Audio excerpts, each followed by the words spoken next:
إن الحمد لله نحمده ونستعينه ونستغفره ونعوذ بالله من شرور أنفسنا ومن سيئات أعمالنا من يهده الله فلا مضل له ومن يضلله فلا هادي له وأشهد أن لا إله إلا الله وحده لا شريك له وأشهد أن محمدًا عبده ورسوله أما بعد فإن خير الحديث كتاب الله وخير الهدي هدي محمد صلى الله تعالى عليه وسلم وشر الأمور محدثاتها وكل محدثة بدعة وكل بدعة ضلالة وكل ضلالة في النار فأعوذ بالله السميع العليم وبوجهه الكريم وسلطانه القديم من الشيطان الرجيم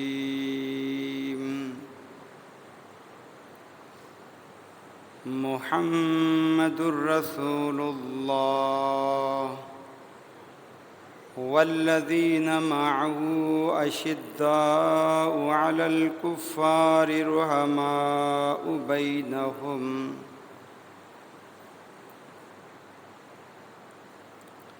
رب اشرح لي صدري ويسر لي أمري واحلل عقدة من لساني يفقهوا قولي اللهم انفعنا بما علمتنا وعلمنا ما ينفعنا وزدنا علما سبحانك لا علم لنا إلا ما علمتنا إنك أنت العليم الحكيم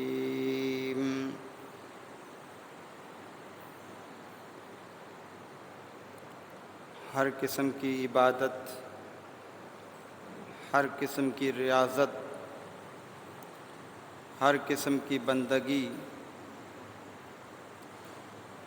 ہر قسم کی بڑائی، ہر قسم کا تکبر اور ہر قسم کی تعریف اور توصیف اللہ رب العالمین کے لیے جو پوری کائنات کا اکیلا ہی سچا معبود ہے، وہ اللہ کے جس نے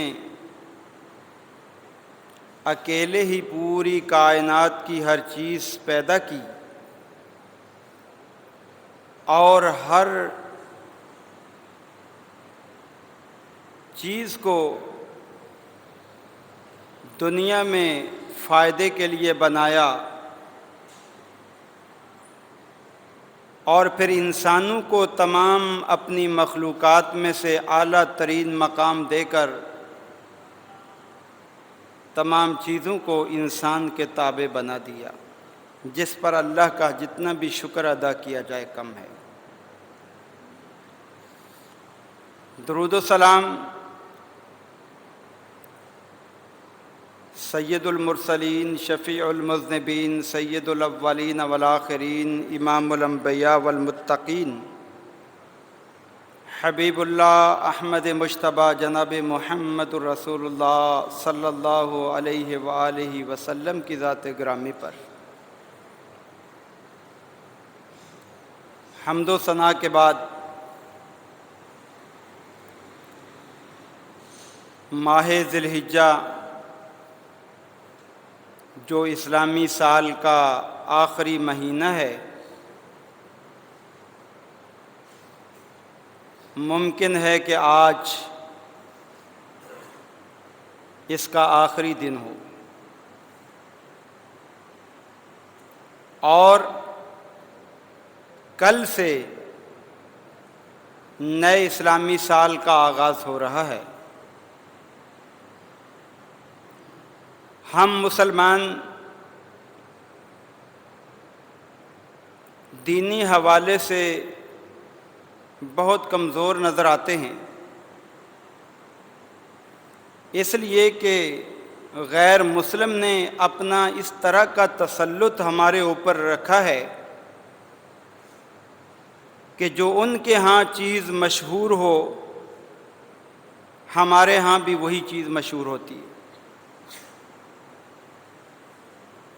جبکہ دین اسلام تمام دینوں سے افضل دین ہے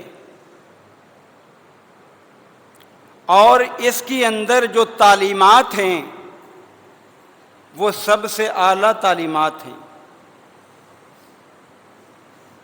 ہمیں اپنے دین کی وہ قدر نہیں جو ہونی چاہیے۔ اللہ تعالیٰ کو جو سب سے زیادہ کائنات کے ادیان میں سے دین پسند آیا وہ دین اسلام ہے، اور یہ جو اسلامی مہینے ہیں یہ اللہ تعالیٰ کے بنائے ہوئے اور مقرر کیے ہوئے مہینے ہیں۔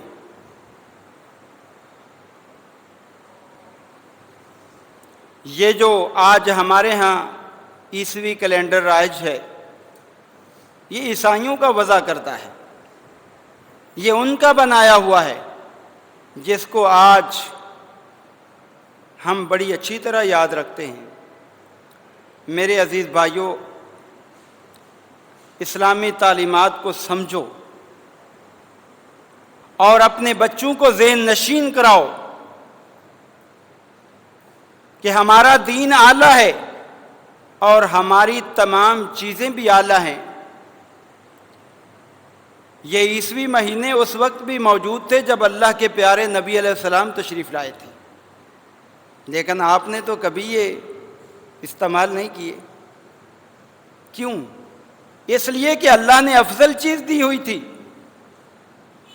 اعلیٰ چیز دی ہوئی تھی، اور اس کا ذکر اللہ نے قرآن میں فرما دیا تھا۔ جیسے سورہ توبہ میں آیت ہے، ان عدت الشہور عند اللہ 12 شہرا فی کتاب اللہ۔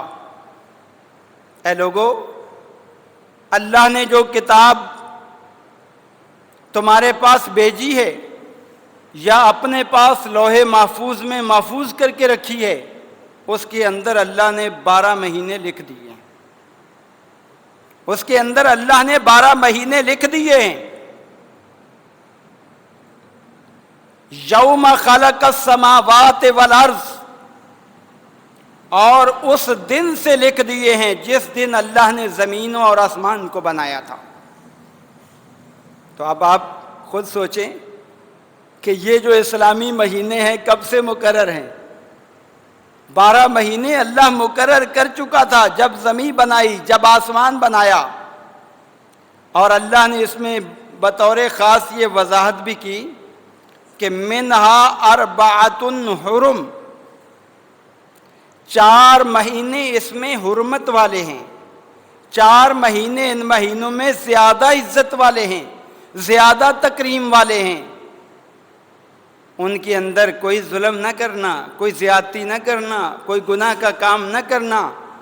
اور تعجب کی بات یہ ہے کہ مشرکین مکہ غیر مسلم ہونے کے باوجود بھی یہ حرمت والے مہینوں کی عزت کرتے تھے، اس لیے کہ ان کو پتا تھا یہ مہینے یہ ہیں۔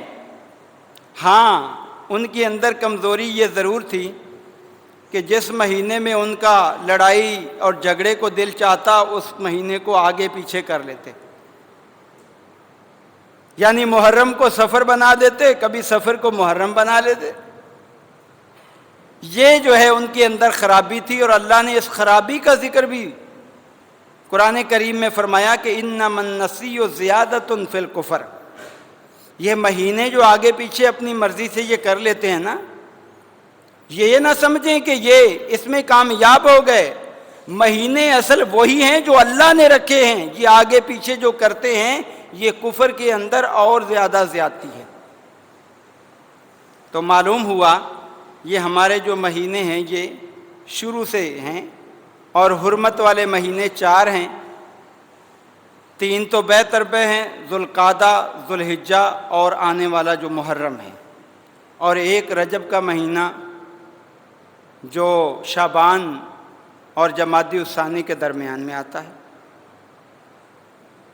اب سال جب مکمل ہوتا ہے تو ہر تاجر جو ہے وہ اپنا حساب لگاتا ہے کہ میں نے اپنے کاروبار میں کتنا نفع کمایا یا میرے کاروبار میں کتنا نقصان ہوا۔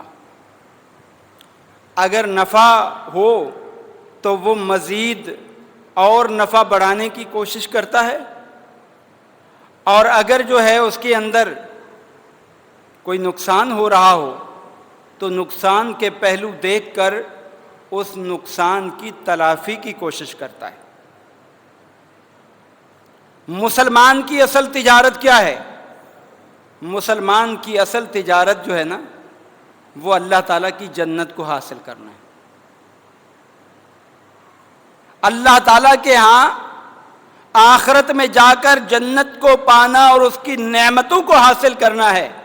اور یہ ایسی تجارت ہے کہ یہ نفع سے خالی نہیں ہے۔ اللہ قرآن کریم میں فرماتا ہے ان اللہ اشتری من المؤمنین انفسہم واموالہم بان لہم الجنہ۔ اللہ نے اہل ایمان سے خرید لیا ہے، اللہ نے اہل ایمان سے سودا کر لیا ہے، اللہ نے اہل ایمان سے تجارت کر لی ہے۔ اور تجارت میں فریقین ہوتے ہیں، ایک بندہ نہیں ہوتا، ایک لینے والا ہوتا ہے، ایک دینے والا ہوتا ہے۔ اب دینے والا کون ہے؟ وہ اللہ ہے، اور لینے والے کون ہیں؟ وہ ہم ہیں۔ ہم جو ہے خرید رہے ہیں، کس سے خرید رہے ہیں؟ اللہ سے۔ کیا خرید رہے ہیں؟ وہ چیز کہ جس کے مقابلے میں دنیا کی کوئی طاقت ہے ہی نہیں۔ اللہ کی جنت خرید رہے ہیں، اور کس کے بدلے خرید رہے ہیں؟ اپنے جانوں کے ذریعے، اپنے مالوں کے ذریعے۔ اموالہم انفسہم واموالہم بان لہم الجنہ۔ اب جب انسان اپنا جسم اللہ کی راہ میں لگائے گا، اور جو بدنی عبادات ہیں اس میں انسان کا جسم خرچ ہوتا ہے، جیسے نماز ہے، نماز میں کیا ہے؟ ہمارے اعضاء کام کر رہے ہوتے ہیں، یہ بدنی عبادت ہے۔ اور مالی عبادت کے اندر پیسہ خرچ ہو رہا ہوتا ہے، جیسے حج کے اندر بدنی عبادت بھی ہے اور مالی عبادت بھی ہے۔ روزے کے اندر جو ہے یہ بدنی عبادت ہے، زکوٰۃ کے اندر مالی عبادت ہے، اور کلمہ طیبہ جب ہم زبان سے پڑھتے ہیں یہ بھی ہماری جو ہے قولی عبادت ہے۔ جو ہم دعائیں اور اذکار پڑھتے ہیں، قرآن کی تلاوت کرتے ہیں، یہ ہماری قولی عبادت ہے۔ اور جب ہم یہ عبادات جتنی زیادہ کرتے ہیں، اللہ جنت کے اندر ہمارے لیے اتنی سہولیات زیادہ تیار کرتے ہیں۔ اب ہم نے دیکھنا ہے پورے سال میں کہ ہم نے کیا کھویا اور کیا پایا۔ اس سال کے اندر ہماری نمازیں کم تو نہیں رہ گئیں، ہمارے روزوں کے اندر کوئی کمی تو نہیں آئی، ہماری زکوٰۃ جو ہے اس کے اندر کوئی کمی تو نہیں آئی، اور ہمارے دیگر اعمال جو ہیں خدمت خلق وغیرہ اس کے اندر کمی تو نہیں آئی۔ اگر آپ یہ اپنا محاسبہ کر لیں گے تو انشاءاللہ آگے والا سال اچھا ہو جائے گا، آپ نقصان سے بچ جائیں گے۔ اور اگر آپ حساب نہیں لگائیں گے اور پھر آگے اگر کوئی نقصان ہے اس کو پورا نہیں کریں گے تو خسارے میں جائیں گے۔ اللہ تعالیٰ نے سورہ الحشر میں فرمایا ہے یا ایھا الذین آمنوا اتقوا اللہ ولتنظر نفس ما قدمت لغد۔ اے ایمان والو، اللہ سے ڈر کر زندگی گزارو، اور یاد رکھو ہر نفس کو اپنا محاسبہ کرنا ہے، ہر نفس کو اپنے بارے جانچ پڑتال کرنی ہے، ہر ایک نے اپنا آپ دیکھنا ہے کہ کل کے لیے اس نے آگے کیا بھیجا ہے۔ وَلْتَنْظُرْ، تنظر دیکھنا، کہ دیکھے ہر نفس سے مراد آدمی بھی ہے، عورت بھی ہے، بوڑھا بھی ہے، بچہ بھی ہے، غلام بھی ہے، آزاد بھی ہے، نفس کے اندر سارے جو انسان ہیں سب کو اللہ نے یہ حکم دیا ہے کہ وَلْتَنْظُرْ نَفْسٌ مَّا قَدَّمَتْ لِغَدٍ، کل کے لیے کیا بھیجا ہے دیکھو، اپنا محاسبہ کرو اور یاد رکھو اللہ سے ڈرتے رہو۔ تم اسی کے پاس جمع کیے جاؤ گے۔ عمر فاروق رضی اللہ تعالیٰ عنہ نے جب یہ آیت مبارکہ سنی تو لوگوں کو نصیحت فرمائی، اے میرے ساتھیو، سنن ترمذی کے اندر روایت موجود ہے، اے میرے ساتھیو، اے میری رعایا، اے میرے ساتھ رہنے والے لوگوں، غور سے سنو، حاسبو قبل ان تحاسبو، اپنا محاسبہ کیا کرو، اپنے گریبان میں جھانکا کرو، اپنے اعمال کو دیکھا کرو، قبل ان تحاسبو، قبل اس کے کہ تمہارا حساب لیا جائے، اس لیے کہ جب اللہ حساب لے گا نا وہ سخت حساب ہوگا۔ اگر ابھی کوئی کمی ہے، کوتاہی ہے تو اللہ سے معافی مانگ لو، اللہ معاف کر دے گا، اور وہاں اگر جو ہے تم قیامت کے دن گناہ لے کر گئے تو پھر قیامت کے دن ہر عمل کا تمہیں بدلہ دیا جائے گا، اچھا ہوگا تو اچھا بدلہ ہوگا، برا ہوگا تو برا ہوگا۔ اس لیے سب سے اہم سبق جو ہے ہمارے لیے وہ اپنا محاسبہ ہے۔ اور چونکہ عمر فاروق رضی اللہ عنہ کا قول میں نے آپ کے سامنے ذکر کیا ہے، ان کے حوالے سے بھی آج آپ کے سامنے کچھ گزارشات رکھنا چاہتا ہوں کہ وہ شخصیت جس نے اسلام قبول کر کے مسلمانوں اور اسلام پر اتنا بڑا احسان کیا، اتنا بڑا احسان کیا کہ آج اگر مسلمان ان کا شکریہ ادا کرنا چاہیں تو نہیں ادا کر سکتے، بہت بڑا احسان کیا۔ آپ نے سب صحابہ کے ایمان کے بارے سنا بھی ہوگا، پڑھا بھی ہوگا، جتنا مطالعہ ہے اس کے مطابق، لیکن میں نے جب ہسٹری پڑھی صحابہ کی تو نتیجہ یہ نکلا جس کو اللہ نے چاہا اس کو اپنے نبی کا صحابی بنایا، اور جس کو اللہ نے نہیں چاہا، چاہے وہ اپنے معاشرے میں عزت والا تھا، اللہ نے اس کو صحابیت کے شرف سے محروم کر دیا۔ یہ اللہ تعالیٰ کی تقسیم ہے، جس کو چاہے عطا کر دے۔ صحابہ جتنے بھی ہیں سب کے سب جو ہے وہ خود چل کر آ کر مسلمان ہوتے ہیں، لیکن جب فاروق اعظم رضی اللہ عنہ کی آپ تاریخ اٹھا کر دیکھیں گے تو اس وقت آپ کو ایک بڑی اہم دعا محبوب کبریا کی نظر آئے گی، اور وہ دعا کیا تھی؟ دعا کے بعد جو چیز سامنے آتی ہے وہ بڑی قدر و قیمت والی ہوتی ہے، اس کا مقام بڑا اعلیٰ ہوتا ہے۔ آپ جانتے ہیں انبیاء کے اندر بھی اگر کسی کے لیے دعا کی تو وہ دعا کی گئی تو وہ ہمارے پیارے نبی جناب محمد رسول اللہ تھے۔ باقی سارے نبی اللہ نے ایسے بھیجے، لیکن جس کو مانگ کر لیا گیا نبوت کے طور پر وہ محمد رسول اللہ تھے، اور ابراہیم خلیل اللہ نے ان کے لیے دعا مانگی۔ جب بیت اللہ کو بنایا اس وقت کہا ربنا وبعث فیہم رسولا یتلو علیہم آیاتک ویعلم الکتاب والحکمت ویزکیہم انک انت العزیز الحکیم۔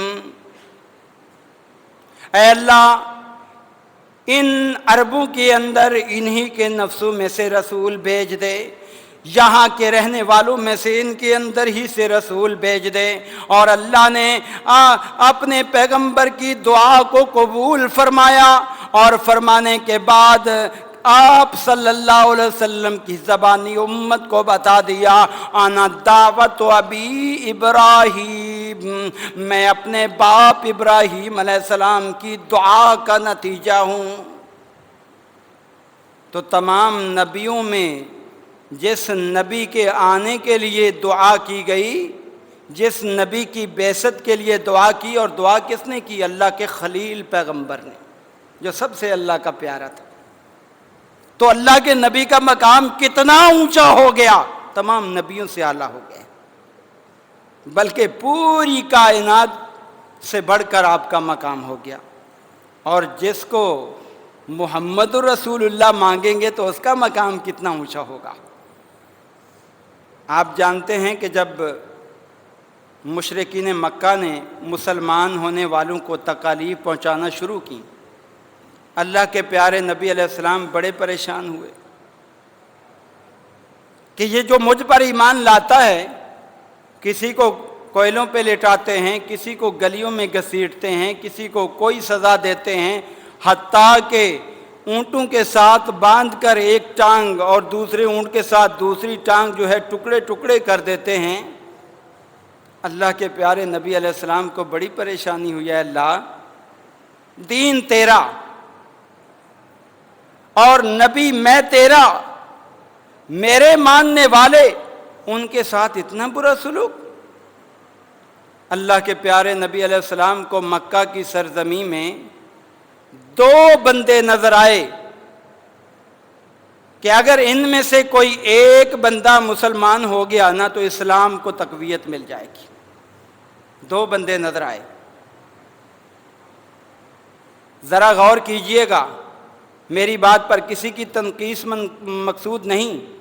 اس وقت علی المرتضیٰ مسلمان ہو چکے تھے، اس وقت آپ کے چچا حمزہ رضی اللہ عنہ مسلمان ہو چکے تھے، لیکن اللہ کے محبوب پیغمبر اس وقت پھر بھی پریشان تھے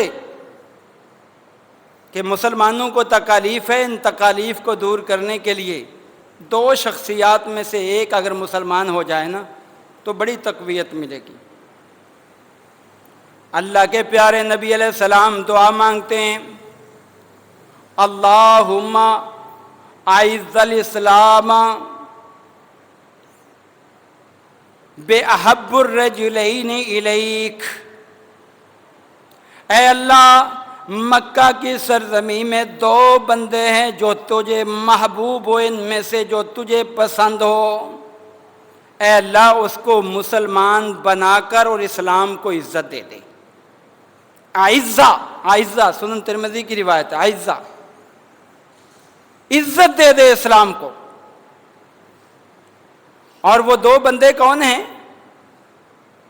بے ابی جہل او بے عمر ابن الخطاب۔ اے اللہ دو ہیں، ایک چودھری ہے اور ایک جو ہے بہادر ہے، اے اللہ جو ان میں تجھے پسند ہے نا اس کو مسلمان بنا دے اور اسلام کو عزت عطا کر دے۔ اب اللہ کے نبی نے دعا مانگ لی، پسند اللہ کی ہوگی نا، چاہے تو اللہ ابو جہل کو مسلمان بنا دے، چاہے تو عمر فاروق کو بنا دے۔ صحابہ کہتے ہیں فاصبح عمر غدن، رات کے وقت اللہ کے نبی دعا مانگ رہے ہیں، صبح کے وقت عمر جو ہے وہ مسلمان ہونے کے لیے آ رہے ہیں۔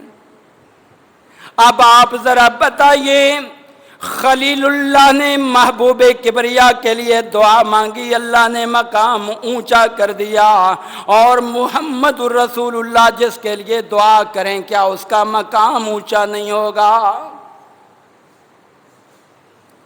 یہ حدیث سننے کے بعد بھی کوئی احمق ہی ہوگا جو عمر کو برا کہے، بے سمجھ ہوگا۔ اور پھر عمر فاروق نے واقعی یہ مثال پیش کی۔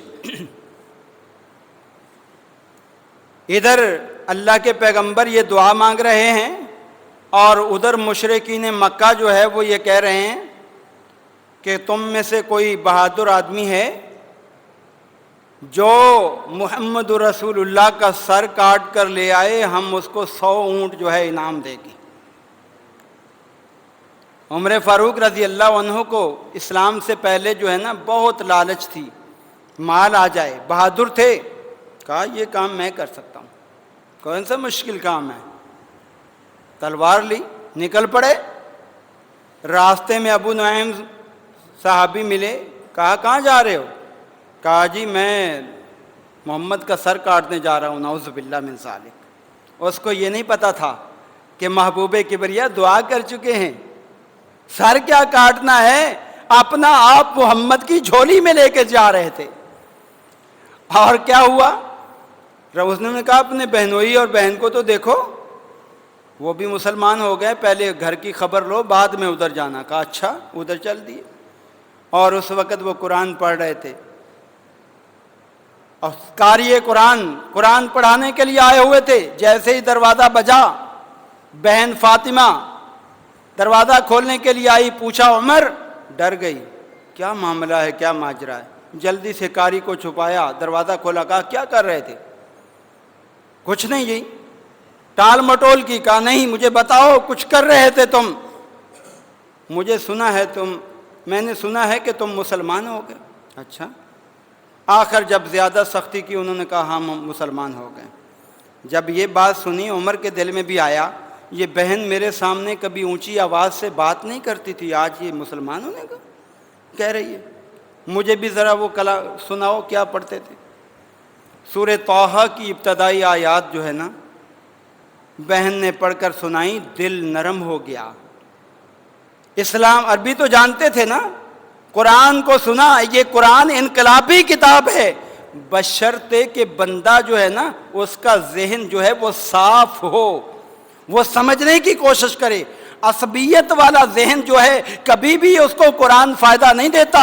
اگر عصبیت والے ذہن کو فائدہ دیتا تو ابو جہل بھی مسلمان ہو جاتا، ابو لہب بھی مسلمان ہو جاتا، یہ جو مشرکین کے سردار تھے سارے مسلمان ہو جاتے، لیکن نہیں ہوئے۔ جب ذہن عصبیت سے خالی ہوا اس وقت جو ہے فائدہ ہوا، فوراً جو ہے اس نے اثر کیا، کہنے لگے مجھے اللہ کے نبی کے پاس لے کے چلو، میں مسلمان ہونا چاہتا ہوں۔ بہن لے کے چل دی۔ حمزہ رضی اللہ عنہ نے دیکھا، کہا یہ تو عمر آ رہا ہے، اگر برے ارادے سے آ رہا ہے نا تو تلوار سے اس کا کام کر دیں گے، اور اگر اچھے ارادے سے آیا ہے تو کوئی بات نہیں، اچھی بات ہے۔ اور جب آئے تو آ کر فوراً کہنے لگے اللہ کے پیغمبر مجھے کلمہ پڑھائیے، مجھے مسلمان بنا لیجئے، میں جو ہے پرانی عداوت اور دشمنی کو چھوڑ چکا، رب سے میں نے مانگا تھا، یہ اللہ کا انعام آیا، تمہیں یارو مبارک ہو۔ عمر ابن خطاب آئے اور آنے کے بعد مسلمان ہو گئے۔ نماز کا وقت ہوا، وضو کیا، وہیں دار ارقم کے اندر اللہ کے پیغمبر تشریف فرما تھے، وہیں نماز کا اہتمام شروع کیا، نماز پڑھنی ہے۔ عمر فاروق کہنے لگے اللہ کے پیغمبر نماز اور گھر کے اندر نہیں، چلیں مکہ کے مسجد حرام میں جاتے ہیں، وہاں جا کر نماز پڑھتے ہیں۔ کہا عمر ہمیں تو لوگ نماز پڑھنے نہیں دیتے، میرے تو ماننے والوں کو تکالیف پہنچاتے ہیں۔ کہا اللہ کے پیغمبر آج عمر مسلمان ہو گیا ہے، اور چلیے جس کو اپنی بیوی کو بیوہ کرنا ہے، بچوں کو یتیم کرنا ہے، وہی سامنے آئے گا، چلیں۔ غور کیجئے کتنا بڑا احسان ہے فاروق اعظم کا اس امت مسلمہ پر۔ اللہ کے پیارے نبی علیہ السلام نے فرمایا چلیے عمر، اور سب سے پہلا جو نعرہ تکبیر بلند ہوا تھا نا، امام حاکم نے ذکر کیا ہے، وہ کہتے ہیں سب سے پہلے نعرہ تکبیر اگر کہا گیا تو عمر کے مسلمان ہونے پر کہا گیا، اور یہ چل پڑے۔ ایک طرف جو ہے حمزہ رضی اللہ عنہ ہے، وہ بھی بڑے بہادر تھے، ایک طرف فاروق اعظم ہیں، چلے جا رہے ہیں۔ مشرکین مکہ دنگ رہ گئے، حیران رہ گئے، ارے یہ کیا ہو گیا؟ جا کر سب سے پہلی نماز جو با جماعت اللہ کے نبی نے اور علی المرتضیٰ نے مسجد حرام میں ادا کی ہے، وہ عمر فاروق رضی اللہ عنہ کے مسلمان ہونے کے بعد ادا کی ہے اور ان کی معیت میں ادا کی ہے۔ جائیں تاریخ اٹھا کر دیکھ لیں، ساری کتابیں چھان لیں، پہلے با جماعت نماز نظر نہیں آئے گی آپ۔ اور عبداللہ بن مسعود رضی اللہ عنہ یہ بات کہنے پہ مجبور ہو گئے۔ اس دن سے ہمیں عزت مل گئی، اس دن سے ہمیں مقام مل گیا، اس دن سے ہمیں مرتبہ مل گیا جس دن عمر جو ہے وہ مسلمان ہو گیا، اور مسلمان ہونے کے بعد کتنا بڑا مقام پایا، کتنا بڑا مرتبہ پایا۔ یقین مانیے اتنا بڑا مرتبہ پایا کہ ابو بکر کے بعد اگر کسی کا مقام ہے صحابہ میں تو وہ فاروق اعظم رضی اللہ عنہ کا ہے۔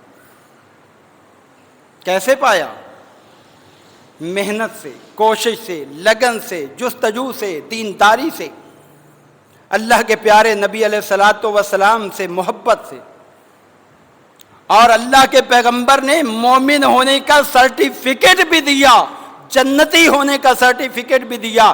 10 صحابہ جو جنتی ہیں نا، ان کے اندر جو دوسرے نمبر پہ نام آتا ہے، جتنی احادیث کتب اٹھا لیں سب کے اندر نام آئے گا تو عمر کا آئے گا۔ سب سے پہلے ابو بکر، اس کے بعد عمر، اس کے بعد عثمان، اس کے بعد علی، باقی صحابہ بعد میں۔ اور پھر میرے عزیز بھائیوں، غور کرو آگے چل کر بھی کہ پیغمبر علیہ الصلوۃ والسلام سے جب محبت کے بارے سوال کیا گیا کہ آپ کو سب سے زیادہ محبوب کون ہے، عمر بن عاص رضی اللہ عنہ ایک دفعہ غزوہ سلاسل میں جاتے ہیں، صحیح بخاری کی روایت ہے، اور اس کے اندر کامیابی پاتے ہیں، یہ سپہ سالار ہیں، اور اس کے اندر جو ہے ابو بکر بھی اس لشکر کے اندر شامل ہیں، عمر بھی شامل ہیں، ان کو ماتحت کیا گیا، سپہ سالار عمر بن عاص کو بنایا گیا، اور جب وہ کامیاب ہو کے آئے ان کے دل کے اندر یہ خیال آیا شاید میں جو ہے آج ابو بکر سے اوپر آ گیا ہوں، میں عمر فاروق سے اوپر آ گیا ہوں، آج میں محمد رسول اللہ کی زبانی سرٹیفکیٹ نہ لے لوں اوپر ہونے کا۔ سوال کر لیا اللہ کے پیغمبر آپ کو مردوں میں سب سے زیادہ کون پسند ہے، کس سے محبت ہے؟ آپ نے فرمایا ابو بکر، کہا اس کے بعد؟ آپ نے فرمایا عمر۔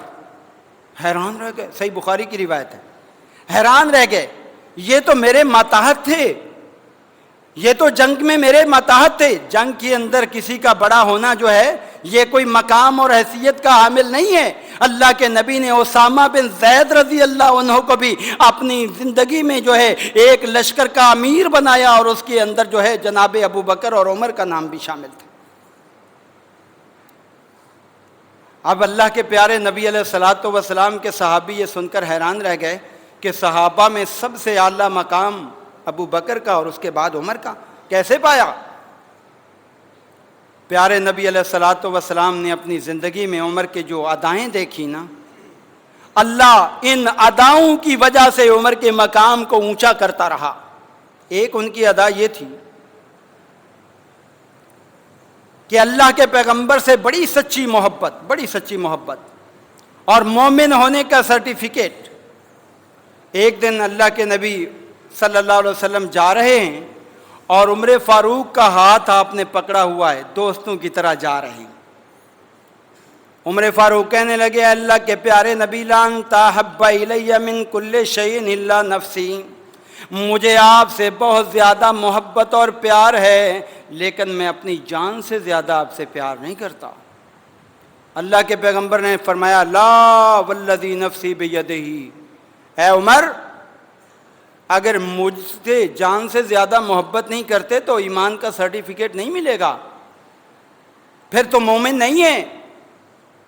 فوراً کہنے لگے الآن، اے اللہ کے محبوب پیغمبر اگر یہ چیز بھی ضروری ہے تو ابھی میری زبان سے جملے سن لیجئے، انت بیلیہ من نفسی، آج کے دن سے آپ مجھے میری جان سے بھی زیادہ محبوب ہیں، میں جان بھی آپ پہ قربان کر دوں گا۔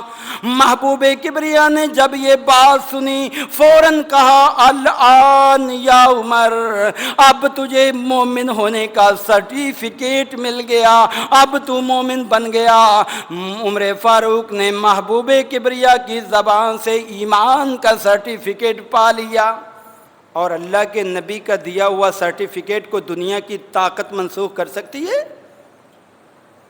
کبھی غور تو کرو، ایمان کا سرٹیفکیٹ۔ اور اس کے بعد امام بخاری نے کتاب فضائل صحابہ میں باقاعدہ ایک باب باندھا ہے فضائل عمر، اور اس کے اندر کیا روایت لائے ہیں؟ ایک مرتبہ اللہ کے پیغمبر سوئے، رات کو خواب کیا دیکھتے ہیں؟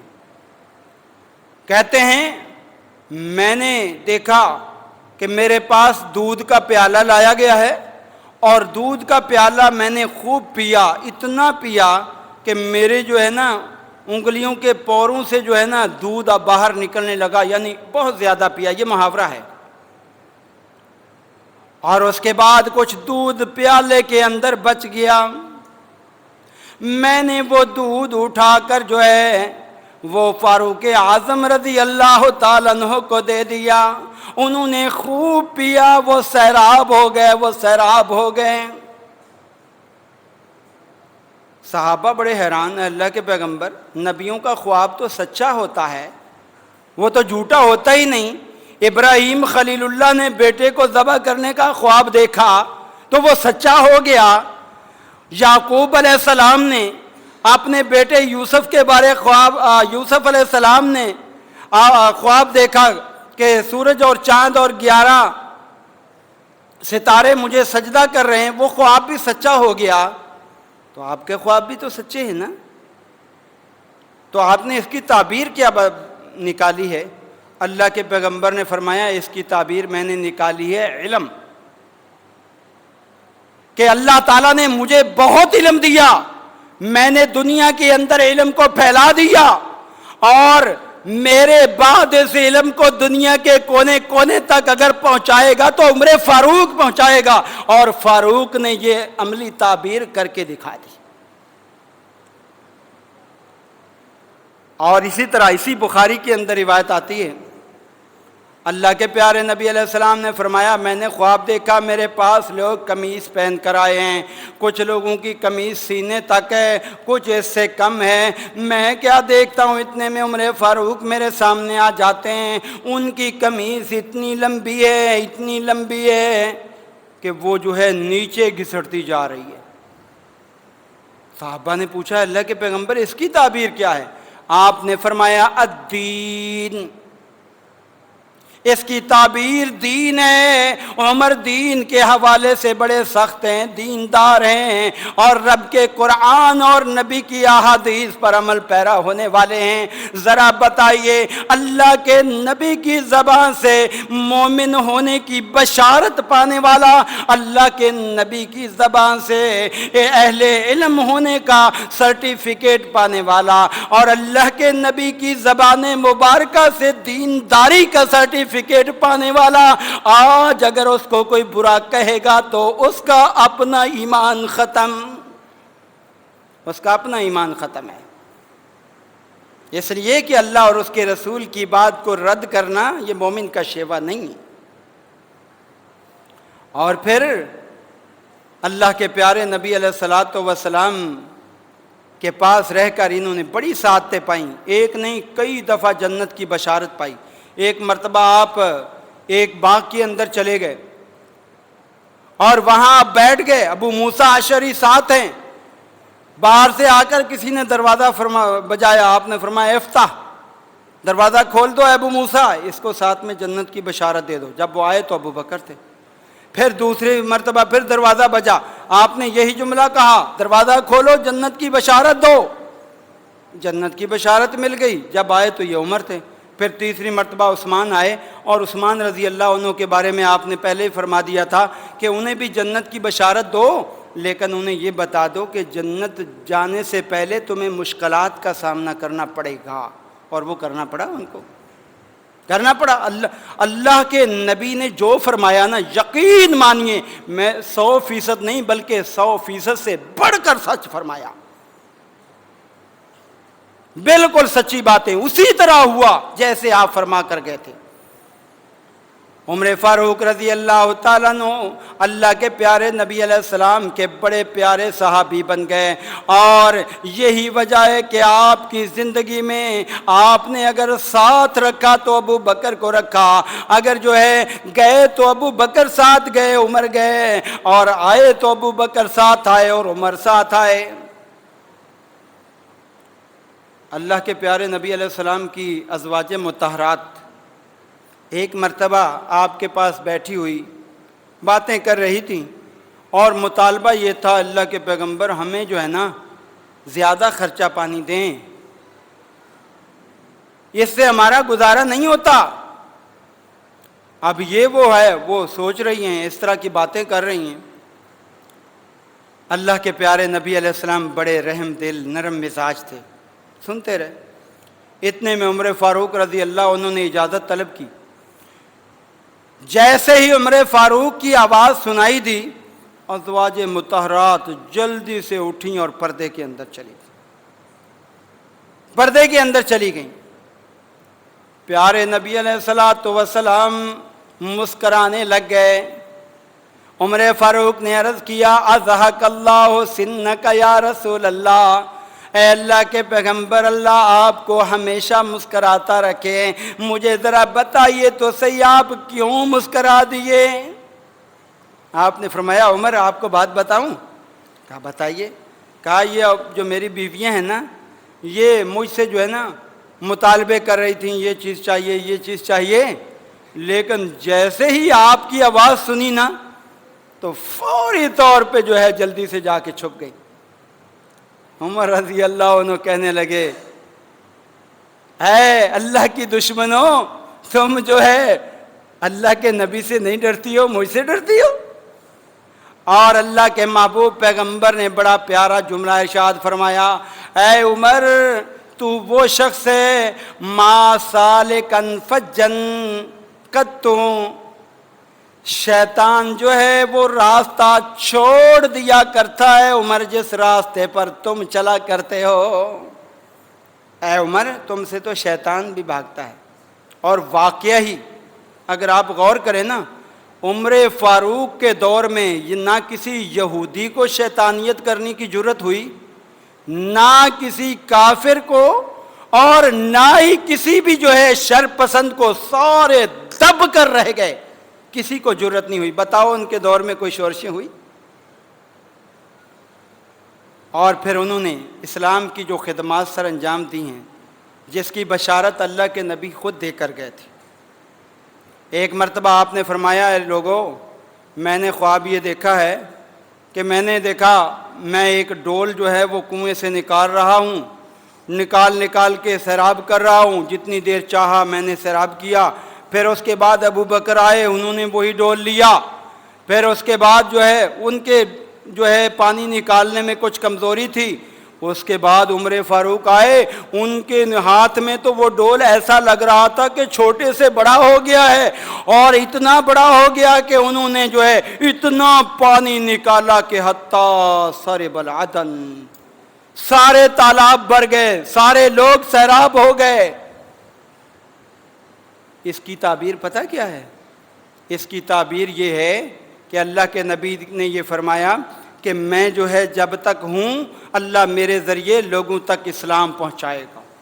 جب میں چلا جاؤں گا، میرے بعد ابو بکر جو ہے یہ دین کو پھیلائے گا۔ ابو بکر جو ہے اس کے اندر کمزوری ہوگی، واقعی ان کا دور جو ہے کمزور گزرا ہے، لیکن چونکہ جو جتنی استطاعت تھی انہوں نے کام کیا۔ اور آگے پھر آپ نے عمر فاروق کے لیے بشارت دی تھی کہ تم جو ہے یہ آگے پھیلاتے چلے جاؤ گے، اور یہی وجہ ہے ان کے دور کے اندر اس دور کی بڑی طاقت جو کیسر تھی، جیسے آج امریکہ ہے، وہ فتح ہو گئی، اور پھر ایران جو ہے یہ بھی فتح ہو گیا۔ اور مدینہ طیبہ کی ریاست 22 لاکھ مربع میل تک پھیل گئی. اور فاروق اعظم اس وقت کہا کرتے تھے پہلے میری چاہت یہ ہوتی تھی کہ میرے پاس جو ہے نا اونٹ ہوں، سرمایہ ہو، دولت ہو، لیکن اب میری چاہت ہے کہ دنیا کا کوئی کونا ایسا نہ ہو جہاں اسلام نہ پھیلا، میں پھیلا کر جاؤں گا. اس طرح کے معاملات. اور پھر اللہ کے بندوں انہوں نے اس کے معاملے میں کیسے انداز اختیار کیا. عمر فاروق کے بنائے ہوئے قوانین آج یورپ کے اندر استعمال ہو رہے ہیں. عمر فاروق کے بنائے ہوئے قوانین کو آج غیر مسلم فالو کر رہے ہیں، اور ہم کتنے بد نصیب ہیں کہ ہم ان کو جو ہے کافر بنانے پہ تلے ہوئے ہیں. کبھی غور کیا آپ نے اور میں نے؟ الفضل ما شاہدت بہ الاعداء، فضیلت وہ ہوتی ہے جو دوسرے گواہی دیں. اور سن 23 ہجری، سن 13 سے لے کر 23 ہجری تک آپ نے حکومت کی ہے، اور جو ہے اس تقریباً 10 سالہ دور حکومت ہے، 10 سالہ. آج ہمارے حکمران 5 سال کر کے کئی مرتبہ کئی سال حکومت کر کے چلے جاتے ہیں، کہتے ہیں جی ہمیں کام کا موقع نہیں ملا. ہم کیا کرتے؟ ہم کیا چیز بناتے؟ اللہ کے بندوں، جنہوں نے کام کرنا ہوتا ہے وہ وقت کو نہیں دیکھتے، وہ کام میں لگ جاتے ہیں. عمر فاروق رضی اللہ عنہ نے اپنے اس مختصر دور کے اندر اسلام کو فارس تک، قادسیہ کی جو جنگ ہوتی ہے اور وہاں سے جو ہے شہر بانو جو ہے وہ باندھی بن کے آتی ہے، اور کس کے حوالے کی جاتی ہے؟ سیدنا حسین رضی اللہ عنہ کی باندھی بنائی جاتی ہے، بیوی بنائی جاتی ہے، جس سے زین العابدین پیدا ہوتا ہے. آج کیسے کہنے والے عمر فاروق کو برا کہہ رہے ہیں؟ کبھی غور کیا ہے آپ نے؟ اور دشمنوں کو کوئی اور راستہ نظر نہ آیا کہ ان کو کس طرح زہر کرنا ہے. انہوں نے کہا ان کو کسی نہ کسی طرح ختم کرو. ابو لولو فیروز مجوسی تھا، اس کو ذمہ داری لگا دی اس کو خاتمہ کرنا ہے. وہ آیا، آ کر کہنے لگا عمر فاروق میرا مالک جو ہے نا مجھ سے زیادہ ٹیکس لیتا ہے تو آپ کم کروا دیں. پوچھا کاروبار کیا کرتے ہو؟ کہا جی چکی وغیرہ بناتا ہوں، کاریگر ہوں. کہا پھر تو کوئی زیادہ نہیں ہے. کہا اچھا.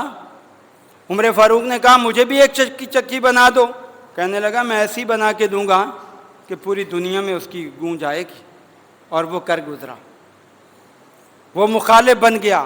اور عمر فاروق کی خود بھی چاہت یہی تھی. کیا دعا مانگی اللہ تعالیٰ سے؟ اللہم ارزقنی شہادتاً فی سبیلک واجعل موتی فی بلد رسولک. صحیح بخاری کے اندر ان کی یہ دعا موجود ہے. کہا اللہ مجھے شہادت کی موت دے، اور دے بھی نبی کے شہر میں. صحابہ کہنے لگے اے عمر شہادت بھی مانگتے ہو، بارڈر پہ جا کے نہیں، یہاں نبی کے شہر میں کیسے ملے گی؟ یہاں تو دور دور تک مسلمان ہو چکے ہیں. جب یہ بات کہی، لیکن اللہ کے نبی بشارت دے کر گئے تھے، احد پر چڑھے تھے نا، تو آپ نے فرمایا تھا اے احد ٹھہر جا، تیرے اوپر ایک نبی ہے، ایک صدیق ہے، 2 شہید ہیں. شہادت کی بشارت دی تھی. آخر اس بدبخت مجوسی، ایرانی مجوسی، اس نے کیا کیا؟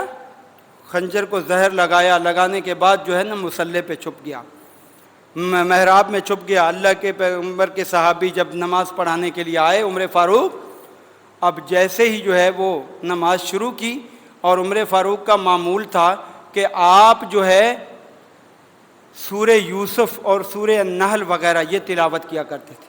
سورہ یوسف پتہ کتنی اہم سورت ہے؟ سورہ یوسف اگر ہمارے حکمران غور سے پڑھ لیں نا اس کا ترجمہ اور تفسیر، یقین مانیں یہ ملک جو ہے نا ترقی کی راہ پہ گامزن ہو جائے اگر اس پہ عمل کر لیں تو. اور عمر فاروق پڑھتے تھے، ان کا عمل تھا.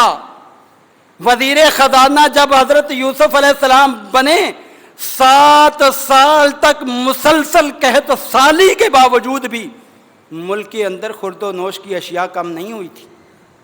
آج ہمارے ملک میں ساری چیزیں پیدا ہو رہی ہیں پھر بھی کم ہو جاتی.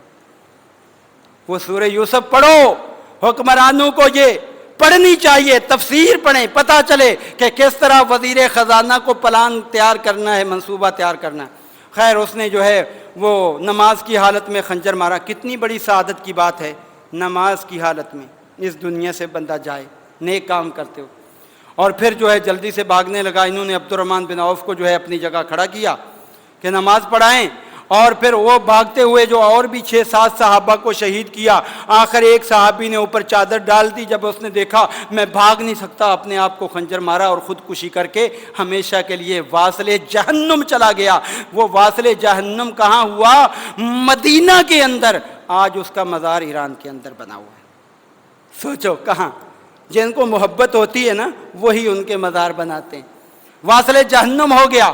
اور پھر عمر فاروق رضی اللہ عنہ کے چونکہ پیٹ میں زخم آئے تھے، جو کھلایا پلایا باہر چلا گیا، بڑے پریشان ہوئے۔ اور پھر اس دوران جو ہے اپنے بیٹے کو کہا، اے میرے بیٹے، میرے لیے عائشہ سے جو ہے سوال کر کے آؤ، میں اپنے جو ہے صاحبوں کے ساتھ جو ہے وہ دفن ہونا چاہتا ہوں، ساتھیوں کے ساتھ دفن ہونا چاہتا ہوں۔ وہ گئے، عائشہ رضی اللہ عنہ نے بخوشی کہا ٹھیک ہے، میں ان کو اجازت دیتی ہوں۔ اور پھر 2-3 دن جو ہے بیمار رہے۔ اس دوران لوگوں نے تجویز بھی دی کہ آپ عبداللہ کو جو ہے نا اپنا نائب بنا دیں۔ انہوں نے کہا نا میں اس کو نہیں بناؤں گا، میں ان کو بناتا ہوں اپنا جو ہے خلافت کے لیے امیدوار، جن کو اللہ کے نبی جنت کی بشارت دے کر گئے تھے، لہذا نہیں بنایا۔ اور اس کے بعد پھر 3 دن کے بعد جو ہے بیچارے اللہ کو پیارے ہو گئے۔ اور ان کی خوبیاں بہت زیادہ تھیں۔ جب علی المرتضیٰ نے ان کی خوبیاں دیکھیں، ابن عباس رضی اللہ عنہ کہتے ہیں، صحیح بخاری کی حدیث ہے، اہل بیت کی زبانی سن لو، ابن عباس رضی اللہ عنہ فرماتے ہیں کہ میں ان کی چارپائی کے پاس ہوں، لوگ ان پر بلک بلک کر رو رہے ہیں، میں نے اللہ کے نبی کے بعد سب سے زیادہ صحابہ کو جس پر غم زدہ پایا وہ فاروق اعظم پر پایا۔ اور اس دوران جو ہے لوگ غم کا اظہار کر رہے ہیں، میرے پیچھے جو ہے ایک آدمی آ کر کندھے پہ ہاتھ رکھا ہے، میں فوراً مڑ کر دیکھتا ہوں اور وہ زبان سے یہ جملے ادا کر رہا تھا، اے عمر، تیرے بعد کوئی ایسا بندہ میں دیکھ نہیں رہا کہ کل قیامت کے دن میں یہ دعویٰ کروں کہ میں اس جیسے عمل لے کر جاؤں تو رب کے ہاں کامیاب ہو جاؤں گا۔ میں نے مڑ کر دیکھا تو وہ علی المرتضیٰ تھے۔ علی المرتضیٰ یہ تمنا کریں میرے اعمال عمر جیسے ہو جائیں تو میں کامیاب، اور آج اس کے ماننے والے عمر فاروق کے بارے تانو تشنیع کریں۔ ذرا غور کیجئے، تدبر کیجئے میرے عزیز بھائیوں۔ اور پھر انہوں نے یہ بھی کہا ساتھ میں علی المرتضیٰ نے، میں نے اللہ کے نبی کو دیکھا تھا، آپ یہ فرمایا کرتے تھے، میں گیا، ابو بکر گیا، عمر گیا، میں آیا، ابو بکر آیا، عمر آیا، میں نکلا، ابو بکر نکلا، عمر نکلا۔ یہ دنیا میں بھی اکٹھے تھے، اللہ نے آخرت میں بھی اکٹھا کر دیا۔ میرے عزیز بھائیوں، ان کے تو اتنے کارنامے ہیں، اتنی عدل و انصاف کی مثالیں ہیں، اتنی رعایا کی خبرگیری ہے کہ اگر وہ بیان کرنے لگ جائیں تو کئی جماعت گزر جائیں۔ اللہ تعالیٰ سے دعا ہے اللہ تعالیٰ ہمیں ان صحابہ کی تکریم اور عزت کرنے کی توفیق عطا فرمائے۔ اللہ تعالیٰ ہمیں ایسے اعمال سے بچائے کہ جو صحابہ کی تنقیص کا باعث بن رہے ہوں۔ ایسی محفلوں میں قطعاً نہ جائیں، بائیکاٹ کر دیں، اس لیے کہ یہ محفلیں اچھی نہیں۔ اللہ تعالیٰ سے دعا ہے کہ اللہ تعالیٰ ہمیں اپنے اور نبی کے صحابہ کے نقش قدم پر چلائے۔ وآخر دعوانا الحمدللہ۔